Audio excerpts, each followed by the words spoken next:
इसके 3 समस्थानिक होते हैं। कौन कौन से होते हैं? एक हमारा होता है प्रोटियम। कौन होता है? Protium, protium, deuterium, deuterium, protium, deuterium, और एक हमारा होता है ट्रिटियम। कौन सा है? Tritium, tritium. ये जो होते हैं हमारे हाइड्रोजन के 3 समस्थानिक होते हैं। इसका राइट आंसर हो जाएगा हमारा ए। बढ़ते हैं अगले प्रश्न की ओर। अगला प्रश्न हमारा दिया गया हुआ है, विश्व का चौथा सबसे बड़ा महाद्वीप कौन सा है? तो दोस्तों विश्व का चौथा सबसे बड़ा महाद्वीप कौन सा है? ये हमारा अफ्रीका है, या उत्तरी अमेरिका है, या दक्षिणी अमेरिका है, या एशिया है। तो दोस्तों इसका राइट आंसर हो जाएगा हमारा सी, दक्षिणी अमेरिका जो है विश्व का चौथा सबसे बड़ा महाद्वीप। कौन हमारा? ये हमारा दक्षिणी अमेरिका है। पहले नंबर पर कौन आता है? पहले नंबर पर हमारा आता है एशिया। कौन सा आता है? एशिया।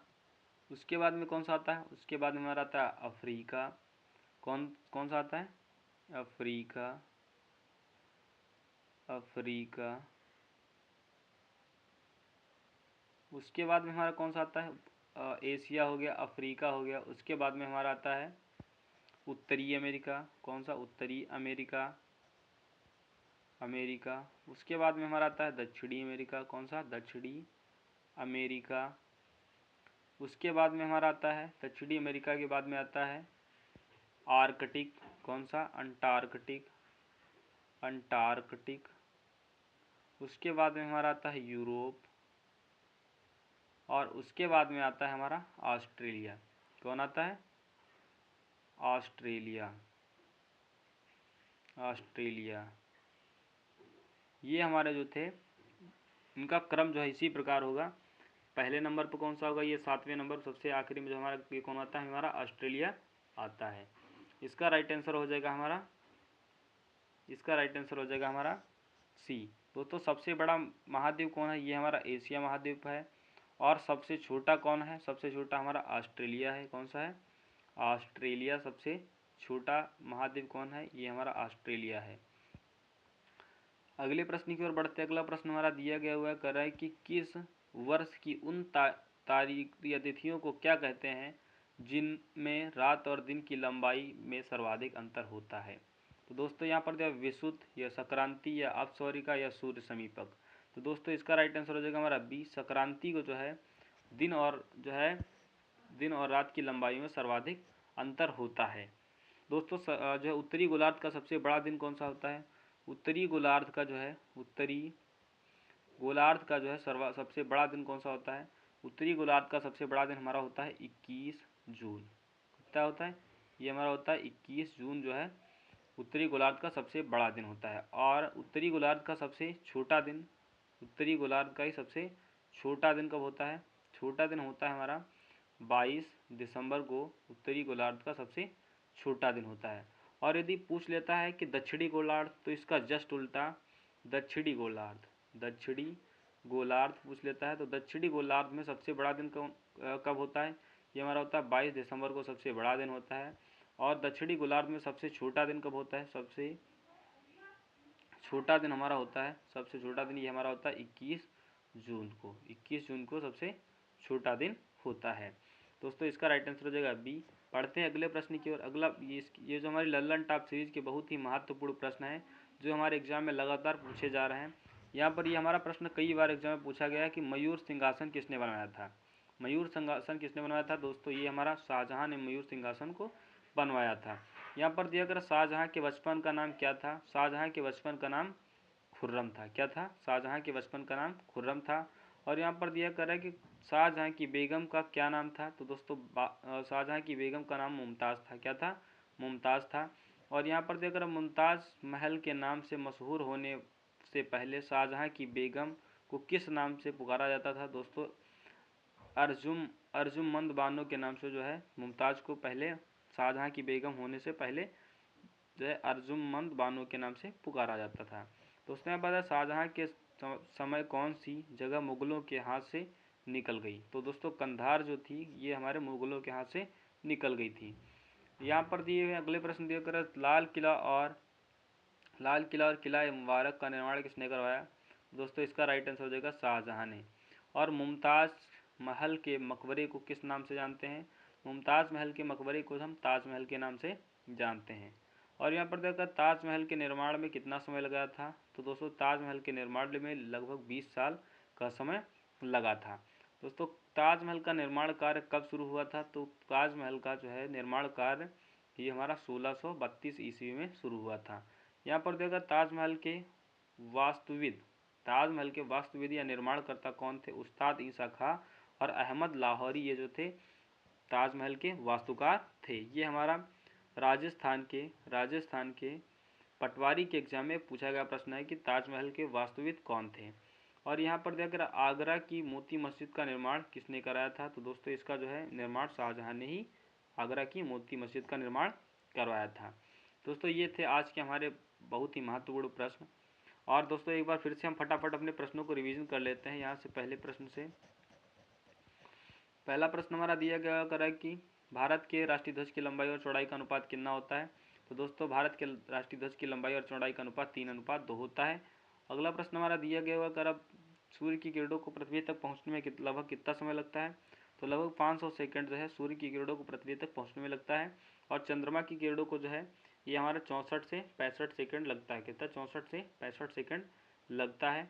और यहाँ पर पूछ लेता है कि यहाँ अगला प्रश्न दिया करा कि निम्न में से क्या पंचायती राज संस्था नहीं है, तो दोस्तों ग्राम सहकारी संस्था ये हमारी पंचायती राज की संस्था नहीं है। और जो पंचायती राज एक्ट कब का था, ये हमारा 1992 ईस्वी में जो है 73वां संविधान संशोधन हुआ था। 73वां संविधान संशोधन 1992 में हुआ था। ये हमारा 24 अप्रैल 1994 ईस्वी से पूर्णतः लागू हो गया था। अगला प्रश्न हमारा देखकर भारत का प्रथम विधि अधिकारी कौन होता है, तो दोस्तों भारत का प्रथम विधि अधिकारी महान्यायवादी होता है।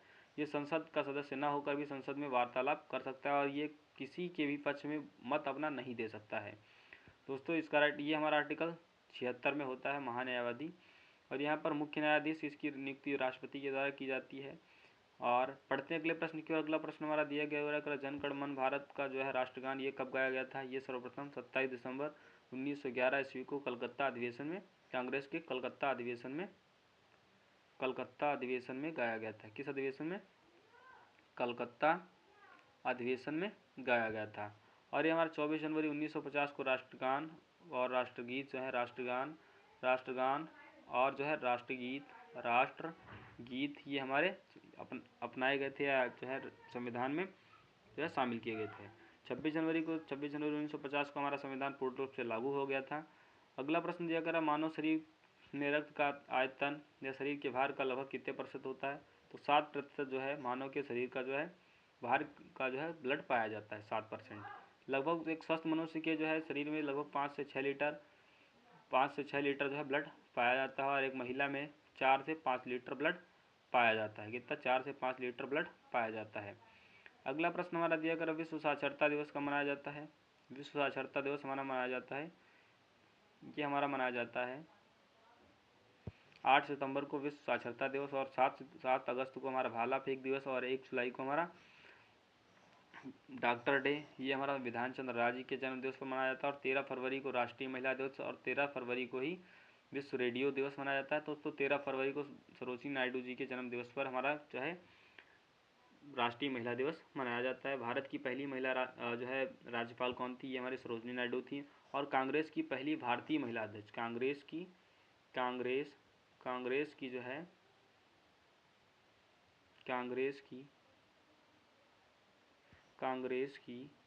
कांग्रेस की पहली महिला भारती कौन थी, कांग्रेस की पहली महिला भारती हमारी सरोजिनी नायडू जी थी। कौन थी, सरोजिनी नायडू जी और कांग्रेस की पहली महिला भारती थी। इन्होंने 1925 ईस्वी में कानपुर अधिवेशन की अध्यक्षता किसने की थी, कानपुर अधिवेशन की अध्यक्षता ये हमारी सरोजिनी नायडू जी ने की थी।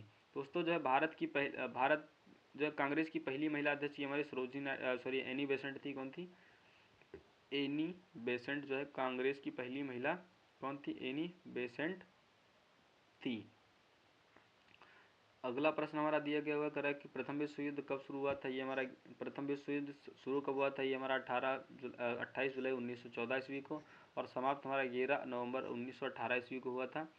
अगले प्रश्न की ओर बढ़ते। अगला प्रश्न हमारा दिया करा कि भारत सरकार द्वारा दिया जाने वाला तृतीय उच्चतम नागरिक पुरस्कार कौन, ये हमारा पद्म भूषण है। और पद्म विभूषण 2nd नंबर का, भारत रत्न 1st नंबर का और पद्मश्री 4th नंबर का है। अगला प्रश्न दिया हुआ कह रहा है कि जो है भारत कह रहा वायुमंडल में कितने % नाइट्रोजन होती है। दोस्तों 78 या 79% लगभग नाइट्रोजन की मात्रा पाई जाती है। ऑक्सीजन लगभग 20.9% जो है ऑक्सीजन की मात्रा पाई जाती है। अगला प्रश्न हमारा दिया कर रहा है कि विश्व का सबसे बड़ा महाद्वीप कौन सा है। ये हमारा कौन सा महाद्वीप है। ये हमारा सबसे बड़ा महाद्वीप ये हमारा दक्षिणी अमेरिका है। और सबसे बड़ा एशिया के बाद में हमारा आता है अफ्रीका के बाद में उत्तरी अमेरिका, दक्षिणी अमेरिका, उसके बाद में हमारा आता है अंटार्कटिक के बाद में हमारा आता है यूरोप के बाद में आता है हमारा ऑस्ट्रेलिया सबसे छोटा महाद्वीप है। अगला प्रश्न हमारा दिया हुआ कह रहा है कि जो है किस वर्ष उन तिथियों को क्या कहते हैं जिनमें दिन और रात की लंबाई सर्वाधिक होती है। तो दोस्तों उस घटना को हम संक्रांति कहते हैं। और जो है उत्तरी गोलार्ध का सबसे बड़ा दिन हमारा होता है 21 जून को और सबसे छोटा 22 दिसंबर को। और दक्षिणी गोलार्ध में सबसे छोटा दिन हमारा होता है 21 जून को और सबसे बड़ा दिन होता है 22 दिसंबर को। अगला प्रश्न हमारा दिया गया कर मयूर सिंहासन हमारा किसने बनवाया। ये हमारा शाहजहाँ ने बनवाया था। शाहजहाँ के बचपन का क्या नाम था। खुर्रम खां जो है शाहजहाँ के बचपन का नाम था। शाहजहाँ की बेगम का क्या नाम था। मुमताज़ था। दोस्तों शाहजहाँ को जो है सत्यापत्य कला का जनक भी कहा जाता है। शाहजहाँ को ही कहा जाता है। मुमताज़ महल के नाम से मशहूर होने से पहले शाहजहाँ की पत्नी शाहजहाँ की बेगम जो है किस नाम से पुकारा जाता था। दोस्तों अर्जुमंद बानो के नाम से जो है शाहजहाँ की पत्नी को बेगम को पुकारा जाता था। अगला प्रश्न दिया गया गंधार के समय जो है कौन सी जगह मुगलों के हाथ से निकल गई। शाहजहाँ के शासनकाल में कौन सी जगह मुगलों के हाथ से निकल गई। तो कंधार की जो है जगह जो है मुगलों के हाथ से निकल गई थी। यहाँ पर अगला प्रश्न दिया करा कि लाल किला और किला मुबारक का निर्माण किसने करवाया। तो शाहजहाँ ने जो है लाल किला और किला मुबारक का निर्माण दिल्ली में करवाया था। कहाँ करवाया था। दिल्ली में करवाया था। अगला प्रश्न दिया करा मुमताज़ महल के मकबरे को किस नाम से जानते हैं। दोस्तों मुमताज़ महल के मकबरे को हम ताजमहल के नाम से भी जानते हैं। ताजमहल के निर्माण में लगभग 20 साल का समय लगा। कितने साल का। 20 साल का समय लगा। ताजमहल का निर्माण कार्य कब शुरू हुआ। तो 1632 ईस्वी में ताजमहल का निर्माण कार्य शुरू हुआ। और ताजमहल के जो है वास्तुविद कौन थे। ये हमारे उस्ताद ईसा खां और उस्ताद अहमद लाहौरी जी थे।